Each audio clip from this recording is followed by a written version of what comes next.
يا صباح الأخبار والأسرار اللي محدش يعرفها. في حاجات بتحصل حوالينا في العالم ده لو حد حكاها لك هتقول عليه مجنون. هنبدأ بأغلى سم في العالم، الجرام الواحد منه يشتري لك أحلامك، وبعدها هتشوف بنات بتقطع لسانها عشان تبقى شبه التعبان في أغرب عمليات تجميل ممكن تتخيلها. ومش بس كده، ده الزيت الوسخ اللي بترميه بيتحول لصابون بتستحمى بيه.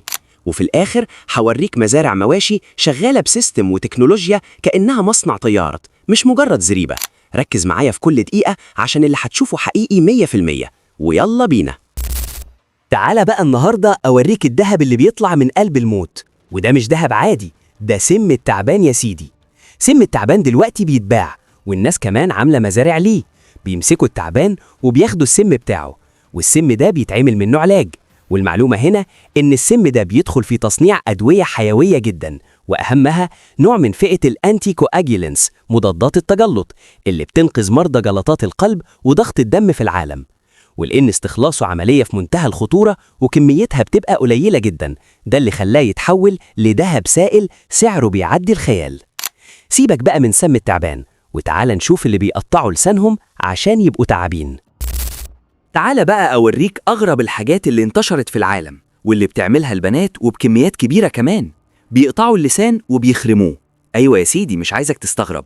والصدمة هنا إن الهوس ده وصل لدرجة إن في عملية اسمها تانج سبليتنج، ودي بيتم فيها شق اللسان لنصين جراحيا. والمفاجأة إن العملية دي بدأت كطقوس دينية قديمة، لكنها دلوقتي اتحولت لظاهرة عالمية، رغم إنها بتدمر حاسة التذوق وممكن تسبب نزيف كارثي. والأخطر إنها بتغير نبرة الصوت ومخارج الحروف للأبد. وبعد ما شفت عجايب البشر، تعال نضف عينك وأوريك صابون الزيت. تعال بقى أوريك إزاي بيصنعوا الصابون. الصابون اللي انت بتستحمى بيه بيتصنع بطريقة سهلة وبسيطة، وعن طريق الزيوت اللي انت بترميها. الناس بتجمعها وبعد كده بيحطوا عليها مواد كيماوية وكمان روايح، وبعد كده كله بيتعجن مع بعضه وبيكون عامل زي العجينة. والمعلومة هنا إن العملية دي علمياً اسمها سابونيفيكيشن أو التصبن، وهي تفاعل كيميائي بيحصل لما بنخلط الزيوت مع مادة قلوية قوية.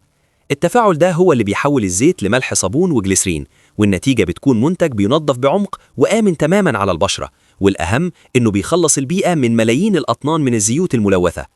سيبك بقى من ريحة الصابون، وتعالى شوف البطاطا اللي هتحيرك بجمالها. تعال بقى أوريك النهاردة أغرب أنواع البطاطا اللي موجودة في دول آسيا. والبطاطا دي يا صاحبي بيعملوا منها حاجة مهمة جدا وموجودة في كل بيت، وهي النشا.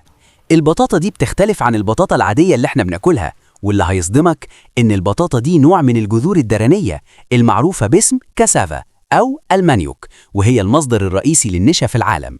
الغريب إن النوع ده من النباتات بيحتوي طبيعياً على نسبة من مادة السيانيد السامة، وعشان كده لازم تمر بمراحل نقع وغسيل وتجفيف معقدة جداً عشان تتحول لنشا آمن وصالح للأكل. سيبك بقى من البطاطا والنشا، وتعالى شوف المزارع اللي شغالة بالكمبيوتر. تعال بقى أوريك إزاي مزارع المواشي بتنتج أكبر كمية لبن وكمية لحوم في أقل وقت ممكن. هم بيشتغلوا بنظام وسيستم معين غير أي مكان، واللي لازم تعرفه إن النظام ده بيعتمد على تكنولوجي البريسيجن لايف ستوك فارمينج.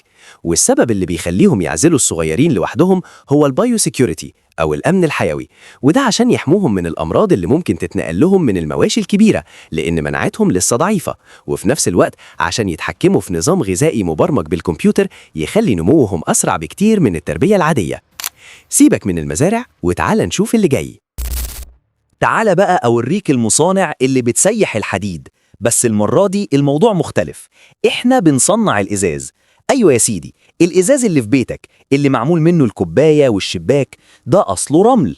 الرمل ده بيسيحوه على درجة حرارة بتعدي 1700 درجة سيليسيوس. والمعلومة هنا إن خلط الرمل بمواد كيميائية بيخليه يوصل لحالة الفيسكوسيتي أو اللزوجة العالية، والحالة دي هي اللي بتخلي الإزاز مرن جدا وهو سخن، لدرجة إنهم يشكلوه بالنفخ أو القوالب بكل سهولة قبل ما يبرد وينشف ويبقى شفاف زي ما بتشوفوا. وبكده يا سيدي نكون خلصنا رحلة النهاردة، وكل سنة وانت طيب، وصياما مقبولا وإفطارا شهيا ليك ولكل حبايبك. لو الفيديو عجبك ما تنساش اللايك المتين، وانزل قولي في التعليقات ايه أكتر مقطع صدمك، واستناني في فيديو جديد، ورمضان كريم. سلام.